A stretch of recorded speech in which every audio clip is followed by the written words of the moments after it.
If you're deciding on whether to make your first trip to either Australia or New Zealand, I'm here to help you make an educated decision. Hey guys, this is Ozzie from Wanderlust Awe Syndrome, where the voyage is contagious. I was fortunate to spend 3 weeks in visiting both countries for the first time in my traveling career. Both are amazing countries with a lot of things to see and do. Although many travelers have to fly long distances to see either country, I recommend any traveler who visit both countries to discover the magic each country offers. Even so, what if you don't have a month or 3 weeks to spend to see both countries? Which one do you choose? Today is your lucky day, as I'll give you reasons why you should visit Australia over New Zealand first. The first thing we're going to talk about is sports. Alright, so New Zealand, as many people outside the world would know, is a rugby country. Rugby is the national sport of New Zealand. Even though New Zealand excels in other sports, Australia, on the other hand, has multiple sports. Not only do they play rugby and union and league, there's also soccer, aka football. To the rest of the world, soccer is what we say in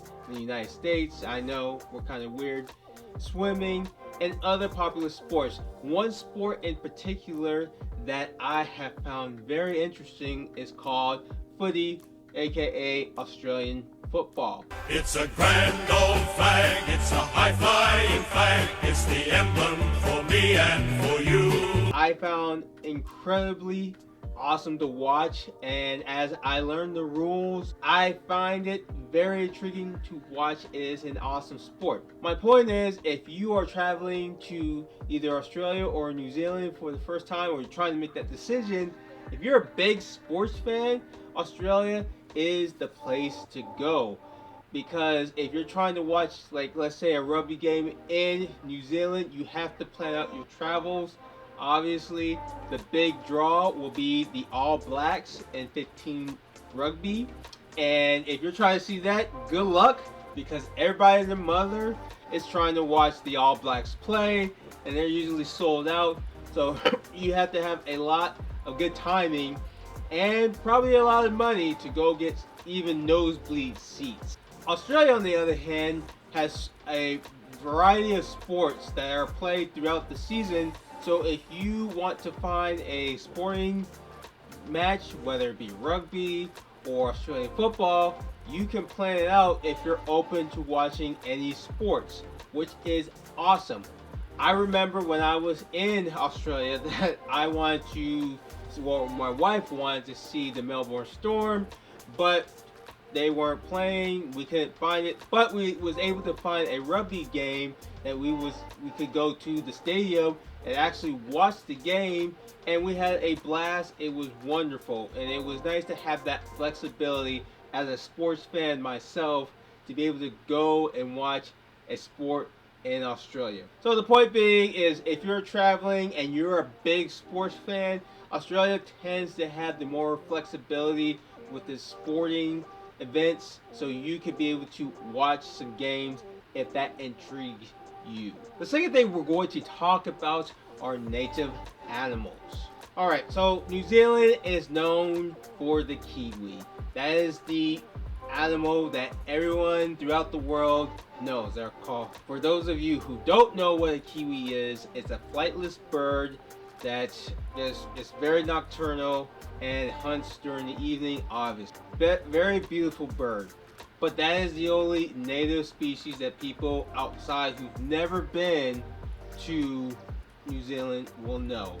On top of that, if you're trying to find one, they're very hard to find unless you go to special zoos, and they're very nocturnal. So even if you do go to a zoo, they're nocturnal, so you have to have excellent timing. Australia, on the other hand, is the marsupial capital of the world. We're talking about kangaroos, wombats, platypuses, and my favorite marsupial of them all the wallaby. After meeting a few of them at the Featherstone Park in Sydney, it is awesome. I almost came this close to smuggling one back home to the States because they were so cute and adorable and non-aggressive.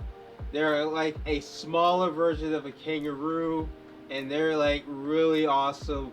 In Australia, you're more likely to get the opportunity to pet and meet some of the native animals, which is very awesome. If you are bringing kids will likely love this. So you might be able to get the pet or hold a koala, or you might be able to feed a wallaby, depending on where you go to do so. But out in Australia, you can do that. The third thing we're going to talk about is city nightlife. If you want a more electric vibe, Australia is the place for you. This is more of people who want to go clubbing and go out and have that vibe where it's always something going on. I'll use the example of two cities in each country. For example, let's start with Wellington, Auckland, New Zealand. In Wellington, even though it's the capital, it's got an easygoing vibe, like an island attitude vibe where everybody's just chilled and everything's just settling down.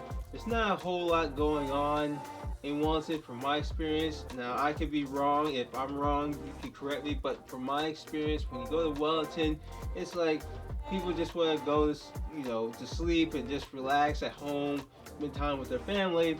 And the same thing I noticed in Auckland.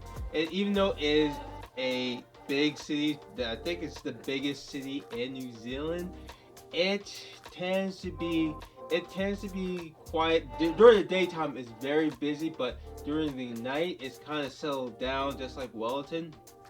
But if you go to Sydney and Cairns, I'm going to use those two main examples because that's where I saw it the most. Sydney, there's always something to do out there, especially at night, especially if you go to the Sydney Harbor or the Opera House. It always feels like there's a party going on. There's families out there at night just having fun, eating whatever, just relaxing together, laughing. You see couples going up and down, just walking and just taking in the evening. I think it's because of the set. It's so beautiful to see the Opera House and the Sydney Harbor Bridge, and it's wonderful. And Cairns, I'll use Cairns for example because it's a very tropical place and people are all about and moving around. There's a lot of stores, there's a lot of stuff to do, such as scuba diving, that attracts so many people out there, and it just feels like there's always something going on, particularly in the evening. And it's a lot, but if you're looking for a good city nightlife and you're deciding between Australia or New Zealand, I would say go to Australia to experience more of that. The next thing we're going to talk about is public transportation. Many travelers depend on public transportation to get around and save money. Unfortunately, many parts of New Zealand doesn't have great public transportation. That's because many roads are narrow, windy, or mountainous roads that makes it a challenge for a bus to go up. Also, the fact that there are earthquakes and lowlands that are not good for structures to build trains or underground trains. Australian public transportation is great and excellent, also affordable. Take for example Sydney and Melbourne. If you go to Sydney, you could go buy a car called the Opal. For Melbourne, it's called the My Key. These are very affordable, they are cheap, and they give you access to all the public transportation within their respective cities. In Sydney, the transportation is so phenomenal. Once you use the Opal card, you, my friend, can go on the buses, trains. You can even take a ferry to get you to the Sydney beaches, which I highly recommend doing if you're ever out there in Sydney, to go check out the beaches. They're wonderful and they're very cheap. I remember that Sunday, if you have the Opal card, it was pretty much free. In Melbourne, they have trains that go back and forth throughout the city.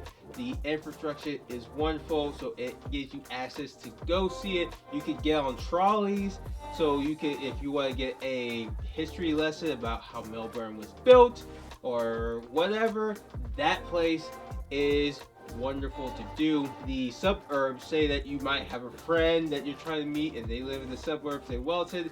I'll use it by example when my wife and I went to Wellington.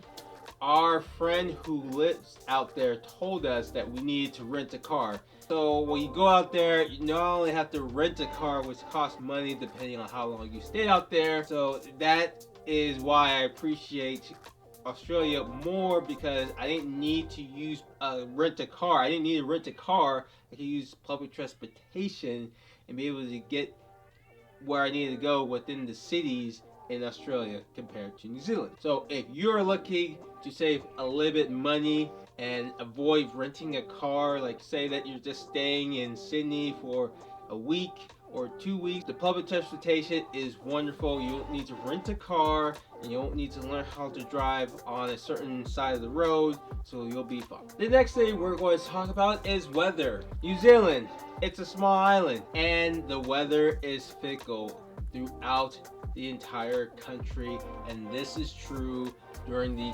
colder months. In Australia, depending on where you are, the weather is pretty predictable and it's pretty much is stable. For instance, if you go to Cairns, it's a tropical area. It won't snow and it won't get cold because you're closer to the equator. Melbourne, go to Melbourne, especially during the winter months, it does not snow, at least from what I've been told from our friends. It does not snow that often. At worst, it rains. So if you're an American like me, just think of Melbourne being like Seattle during the months where it tends to rain more. And from what I've heard, Tasmania, it does get snow because obviously it's more southern than any parts of Australia from what I gathered. But New Zealand, it doesn't matter how the weather is. I remember one day when I was going to do my skydiving, it rained and I got nervous that I was going to do skydiving. Then the next day I lucked out and it was perfect. The weather was wonderful in Wanaka. It was sunny, there was no strong winds, it was perfect to skydive. After I skydived and my wife and I left the next day, a snowstorm hit all of a sudden as we were trying to leave Wanaka to go back to Queenstown to fly out from New Zealand to Australia. And if you haven't seen my video where my wife and I got in a car accident, I will leave a video on there. I suggest you check that out so you can keep in mind if you're going to rent a car in New Zealand that you know what to expect. The point is, the weather is more predictable and stable in Australia than New Zealand, and if that's what you want, if you want stable weather where you can be, you can get plenty of sunshine, such as in Sydney or Cairns, then Australia is probably better for you. The last and final thing we're going to talk about is famous landscapes. New Zealand only has one that stood out to me, and that was the Sky Tower in Auckland, which is an awesome place to visit. In Australia, you know the famous Sydney Opera House, you know the Sydney Harbour Bridge. Australia has many famous landmarks. In fact, the Opera House, supposedly you can see it in space. What I want to say is, if you're big on architecture, if you love architecture, man-made built stuff, you should make a visit to Australia because there's more of that there than there is in New Zealand. And if that amazes you and you're still stuck, that's probably are the reasons why you should go to Australia. Hi, my name is Ozzie and you're on my channel, Wanderlust Awe Syndrome. If you like this video, hit like, subscribe, and share this video, and come along with my journey as I explore the world and sharing unique views, advice, and stories.